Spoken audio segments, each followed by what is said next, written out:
Hi guys, good afternoon. Today I am going to teach you the economics of class 10th. The first chapter of economics is a development. As you know, what is the development? The development is just a meaning of the progress, the meaning of the growth. Development क्या होता है? Growth, development, progress, ये सारी चीज़ें एक ही चीज़ है. तो now you can imagine the past, the ancient time, your ancient time you can use. पहले के ज़माने में जब किसी के घर में एक साइकिल आया करती थी, तो लोग आज के 40 साल 50 साल पहले की बात कर रहा हूँ, जब 50 साल पहले एक साइकिल आती थी किसी गांव में या किसी क्षेत्र में, तो लोग देखने आते थे. टीवी आती थी तो लोग देखने आते थे.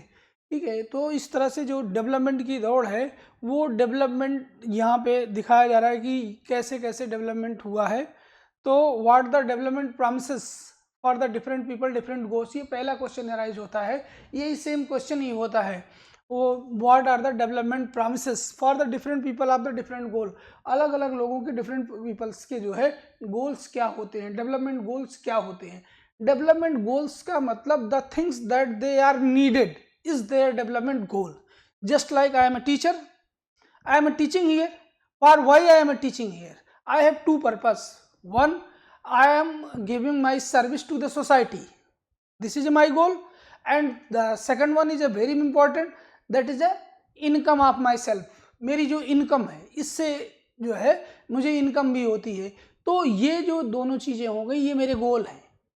तो यही डिफरेंट पर्सन डिफरेंट गोल्स, मतलब all the persons who are living in the society, they have the different goals. Just like by a table, people category of persons and the development goals are here. The landless rural laborer, a person who is landless, a person who is landless and who is rural laborer, जो rural area में labour का काम करता है, उसका क्या need होगा? तो क्या होगा? मोर डेज ऑफ वर्क. चूंकि वो लेबर है तो वो क्या चाहेगा? 365 डेज में more days of work, better wages. और कैसे होने चाहिए more days of work? Better wages, local school for their children, quality education, there is no discrimination, and the discrimination that they are facing in the society where they are living, there should be no discrimination. They can become the leaders in the village, and in future they also want to become the leader of the village, means they want to become the pradhan, or they want to become the other political leaders at the village level. Now the prosperous farmer of the permanent job, here the category of the farmer is a change. They are the farmer but prosperous farmers. Prosperous farmers का मतलब हुआ they are rich, means they have surplus production. उनका वो rich है, उनके पास production कैसा हो रहा है? Surplus. If a farmer has surplus production, definitely they will be sell their production in the market. By selling that production they will be earn the money. उसको cell करके वो मनी अर्निंग करेंगे. तो इनका पहला गोल होगा तो high support price, ये family income through the higher support price for their crops, मतलब अपनी फसल का ज़्यादा ज़्यादा मूल्य, through the hard working and the cheap labour, because their agriculture is going through a labor. There is a much more labor needed for the agriculture. So that's why they need the labor who work in a very low wages. जो बहुत कम पैसे में काम करे उसी को चाहिए. They should be able to settle their children abroad, जिससे वो अपने बच्चों को बाहर भी सेटल कर सके. अब ये है farmers who depend only the rain for growing crops. Next है farmer who depend only on rain for growing the crops. इसमें क्या है? जो रेनफॉल पे ही डिपेंड है, ऐसा फार्मर जो इरिगेशन के लिए किस पे? रेनफॉल पे डिपेंड है. तो उसके लिए क्या चाहिए? उसके लिए क्या चाहिए? कैनल. के लिए क्या चाहिए? कैनाल चाहिए, ट्यूबवेल चाहिए. ट्यूबवेल चाहिए मतलब all the water bodies who can irrigate there fields. A rural women, land owning family, उनको क्या चाहिए? उनको मैक्सिमम फ्रीडम चाहिए. तो इस तरह से ये डिफरेंट पीपल्स के डिफरेंट गोल होगा. Different persons can have the different development goal. And two, what may be development for one may not be the development for the other. It may be even the destructive for the others. एक development goal जो है दूसरे गोल से टकरा भी सकता है. एक पर्सन का डेवलपमेंट गोल दूसरे पर्सन के डेवलपमेंट गोल से टकरा सकता है. Just like I am telling you, I have told teach you in the geography the multi-purpose river projects. तो multipurpose river projects are the beneficial, are the good goal of the industrialist, because there is a production of the power from the multipurpose projects. लेकिन वहीं पे वो जो schedule tribes हैं, local areas के लोग हैं, उस पर्टिकुलर एरियाज में जहाँ पर बैठते हैं उठते हैं, घर द्वार है, उनका खेती बाड़ी है, they destroyed when there is a making of the dam, जब डैम बनेगा तो बड़ा सा डैम बनेगा, वो उनको डिस्ट्रॉय कर देता है। तो एक चीज़ जो पहले आदमी के लिए बेनिफिशियल हो, दूसरे के लिए हार्मफुल हो सकती है, तो इसलिए गोल में भी vary from person to person. एक बच्चा जो डॉक्टर बनना चाहता है वो बायोलॉजी की बुक पढ़ेगा, और जो इंजीनियर बनना चाहेगा वो ज़्यादा मैथमेटिक्स की बुक पढ़ेगा।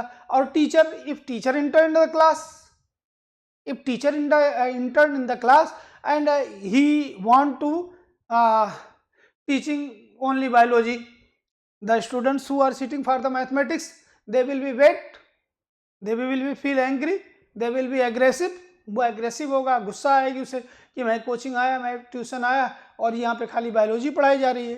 तो ये गोल में भी other for the other peoples, ठीक है। ये देखिए income and the other criteria, goal जो होता है इंसान का, उसमें पहला जो गोल होता है, वो पहला गोल जो होता है वो इनकम होता है। इनकम होता है कि इनकम के अलावा भी सारे गोल, मतलब कि money is needed for money is needed to satisfy all the needs of the human being. कुछ को छोड़ करके, मनी से बढ़िया बिस्तर तो खरीदा जा सकता है, नींद नहीं खरीदी जा सकती, लेकिन मनी से जरूरत मनी की है, मतलब पूरा का पूरा जरूरत नहीं है। तो पहला गोल तो मनी है, लेकिन मनी के अलावा भी ढेर सारे गोल हैं, ठीक है। Salary for the development people look at the mix goal, तो वो क्या है, वो गोल्स और क्या क्या है, वो गोल अभी मैं आपको बताता हूँ। तब तक आपको देख लेते हैं कि नेशनल डेवलपमेंट क्या होता है। नेशनल डेवलपमेंट क्या है? If we have seen the above individuals seek the different goals, then they are the notion of a nation development is also likely to be the different. Discuss among the yourself on the what India should be development. Most likely you would find that the different students in the class have the given different answer to the above question. क्या उद्देश्य होना चाहिए? ये class के बच्चों से अगर पूछा जाएगा तो if there are so many students in the class, their answer will be different, ठीक है। So in fact you might also you think the many different answers. I'm not able to say or what is this. It is very important to keep in mind that the different person could have the different as well as conflicting notation of a country's development. लोगों के विकास के लिए जो सोचने के तरीके हैं वो अलग अलग लोगों के लिए अलग अलग हो सकते हैं। एक पर्सन जो सोचेगा कि जरूरी नहीं है कि वही दूसरा पर्सन सोचे। तो how we will be compare to the different countries, कैसे हम कंपेयर करेंगे डिफरेंट कंट्रीज को, डिफरेंट स्टेट्स को? तो पहली चीज जो होती है, usually we take the more important characteristic of the persons and compare them on the basis of their characteristic. For comparing the countries their income is consider to be one of the most important attributes. Income तो पहली चीज होगी, income जो है ये पहली चीज होगी। इनकम के अलावा क्या होगी, कैसे हम कंपेयर करेंगे? इनकम के अलावा पहली चीज तो होगी इनकम, दूसरी चीज क्या होगी? दूसरी चीज भी होगी इसी इनकम को हम लोग यहाँ पे क्या कहेंगे? Average income. Average income, average income. तो एवरेज इनकम क्या होगी? एवरेज इनकम को यहाँ पे डिफाइन किया गया है average income. However, for comparison between the country, the total income is not such as the useful measure since the countries have the different population. क्योंकि total income पॉसिबल नहीं है, तो इसलिए हम लोग क्या करते हैं? एवरेज इनकम निकालते हैं।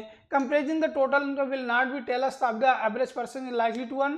A person in one country better off than the other in the different country. Hence, we compare the average income, which is the total income of the country divided by total population. Average income होती क्या है? Total income divided by total population, ये average income होती है। पहली criteria तो इसकी यही होती है, पहली क्राइटेरिया ये होती है कि पहली क्राइटेरिया है कि एवरेज इनकम से हम लोग कैसे निकालते हैं, ठीक है। तो एवरेज ये total income of the country divided by the total population, ये हो जाती है पहली।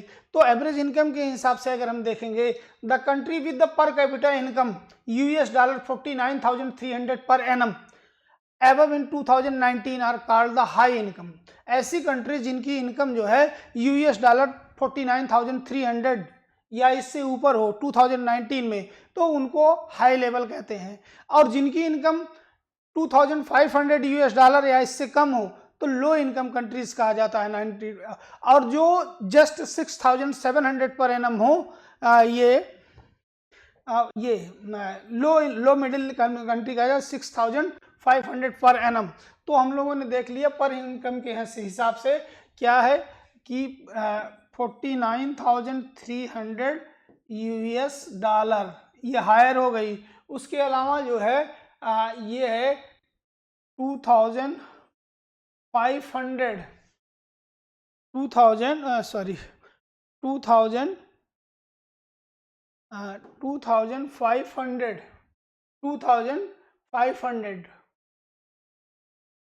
और तीसरी है 6,700 per annum. The rich countries including the countries of the middle east, certain other small countries. इस तरह से हम लोग एवरेज इनकम निकाल लेंगे, ठीक है। एवरेज और इनकम के अलावा भी अदर क्राइटेरियाज हैं, और वो अदर क्राइटेरियाज हैं क्या? Other criterias is infant mortality rate. Infant mortality rate means how many children are celebrating their first birthday. How many children are celebrating their first birthday among the 1,000? मैंने 1,000 बच्चों में कितने ऐसे बच्चे हैं जो अपना पहला जन्मदिन मना सकते हैं? इसको हम लोग इन्फेंट मॉर्टेलिटी रेट कहते हैं। जिस कंट्री का इन्फेंट मॉर्टेलिटी रेट जितना कम होगा वो उतना कंट्री डेवलप्ड होगी। लिटरेसी रेट 100 में निकाला जाता है। How many people are able to read and write, कितने लोग रीड एंड राइट हैं, वो परसेंटेज में निकाला जाता है, 100 पे निकाला जाता है। तो जिस कंट्री की लिटरेसी रेट जितना ज़्यादा रहेगी वो उतना डेवलप्ड होगी। इसके अलावा नेट अटेंडेंस रेशियो भी 100 में काउंट किया जाता है। Among the 100 children of the 14-15 years, how many children are going to be attend the schools. 100 बच्चों में 14 से 15 साल के कितने बच्चे ऐसे हैं जो स्कूल अटेंड करते हैं? ये नेट अटेंडेंस रेशियो जहाँ पे ज़्यादा होगा वो कंट्री डेवलप्ड होगी। इसके अलावा security, freedom are the most important thing to measure the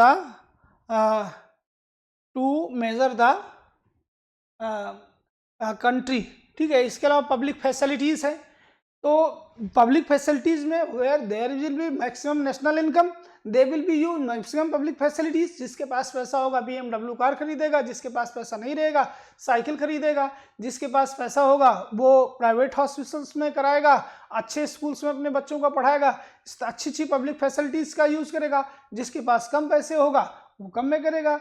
तो इस तरह से जैसे एक फैमिली का नापते हैं उसी तरह से एक पर्टिकुलर एरिया को हम लोग पब्लिक फैसिलिटीज़ जहाँ पे ज़्यादा यूज़ हो रही हैं, इंटरनेट्स का यूज़ ज़्यादा हो रहा है, अल्ट्रा मॉडर्न टेक्निक्स ज़्यादा है, वहाँ पे ये ज़्यादा हो जा रहा है।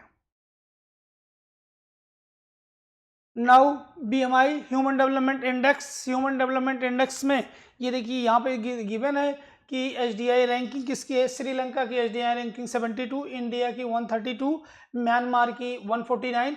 जिसकी रैंकिंग जितना ज़्यादा होगी इसका मतलब वो उतना ही पिछड़ा हुआ है, ठीक है। जैसे श्रीलंका ये ज़्यादा है तो लाइफ एक्सपेक्टेंसी क्या होती है, लाइफ एक्सपेक्टेंसी भी जहाँ यहाँ पे दिया हुआ है। तो लाइफ एक्सपेक्टेंसी का मतलब हुआ कि how many years a person can live, एक व्यक्ति कितने साल तक जी सकता है, तो 65 ईयर तक जी सकता है। और उसके अलावा BMI में होता है बॉडी मास इंडेक्स, BMI निकाला जाता है, काउंट किया जाता है। BMI ये है weight in KG upon height in metre का square. If BMI will be come into the 18.5 to 24.5, अगर BMI इससे इसके बीच में आती है तब तो वो हेल्दी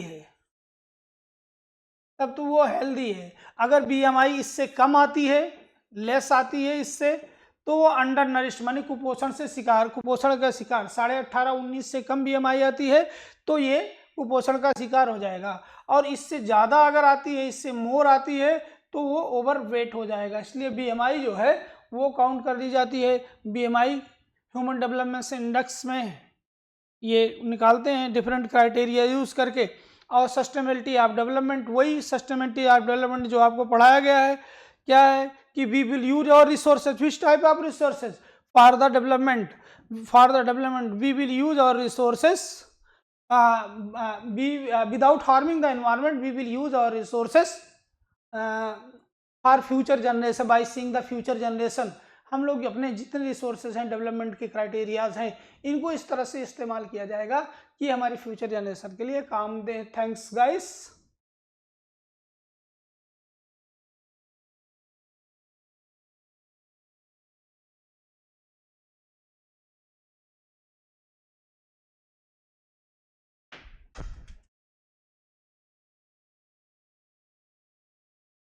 पुष्पेन जी,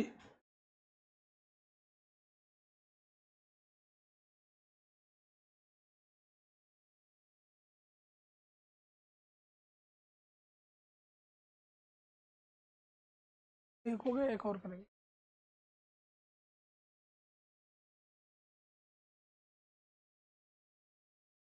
नमस्कार।